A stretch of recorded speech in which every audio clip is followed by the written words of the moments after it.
Foi ridículo Donald Trump e Jair Bolsonaro apoiarem um parlamentar venezuelano que se autoproclamou presidente da Venezuela sem ter recebido um voto para ocupar esse cargo. Trump e Bolsonaro chegaram a ameaçar o governo de Nicolás Maduro caso ele não aceitasse o golpe de Estado que estava sendo tramado. Eis que Rússia e China mandam um duro recado a Trump, Bolsonaro e Companhia Limitada.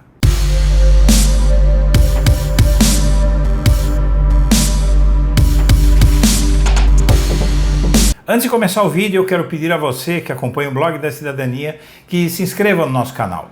Curta e compartilhe os nossos vídeos, que assim você nos ajuda a fazer o nosso trabalho.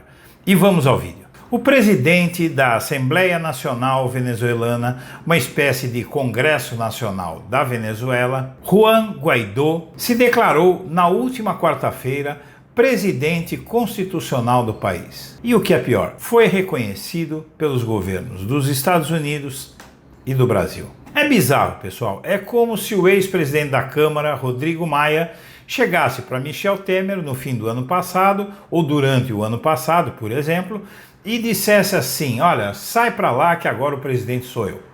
Simples assim.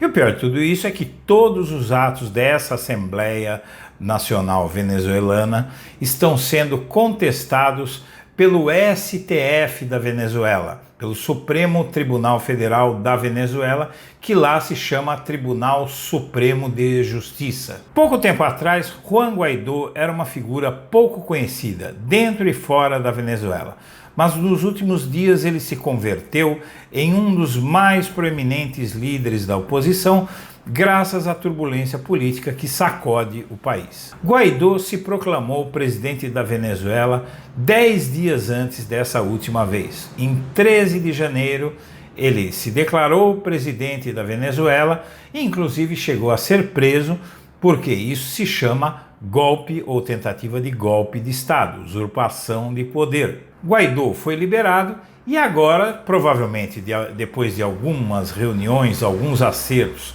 com apoiadores golpistas como Bolsonaro, como Trump, ele resolveu voltar à carga e se declarou de novo presidente da Venezuela e ganhou apoio de líderes como o próprio Donald Trump e, aqui no Brasil, Jair Bolsonaro.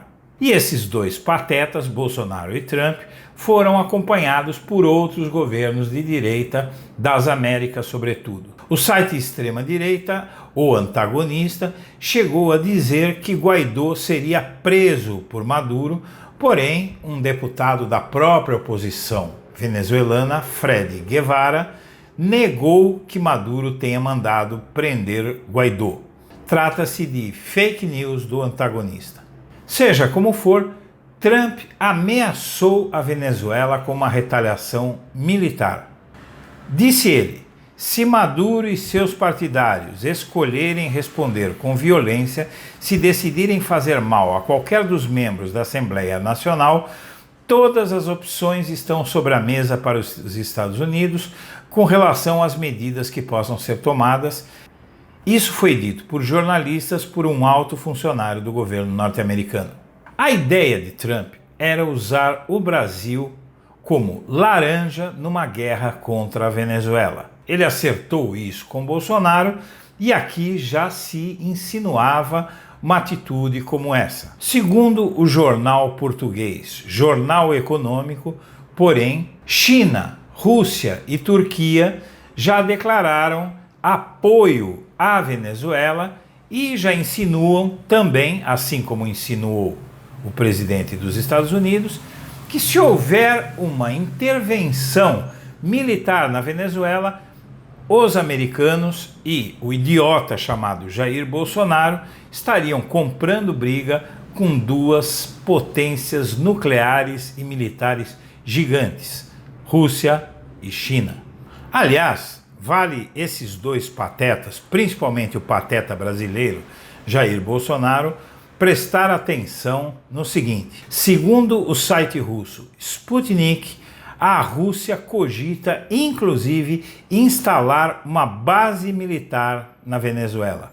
Ou seja, esse imbecil chamado Jair Bolsonaro pode colocar o Brasil em uma guerra mundial. Porém, vamos reconhecer que para Bolsonaro e outros covardes como ele, basta fazer cara feia para eles mudarem de atitude. E foi o que aconteceu. O fascista eleito vice-presidente da República já veio com aquela conversa de que não é nada disso, que o Brasil não vai se meter numa aventura militar dos Estados Unidos contra a Venezuela. Menos mal, porque essa gente de valentia só tem o gogó. Minha amiga, meu amigo, eu agradeço a atenção e um abraço para todo mundo.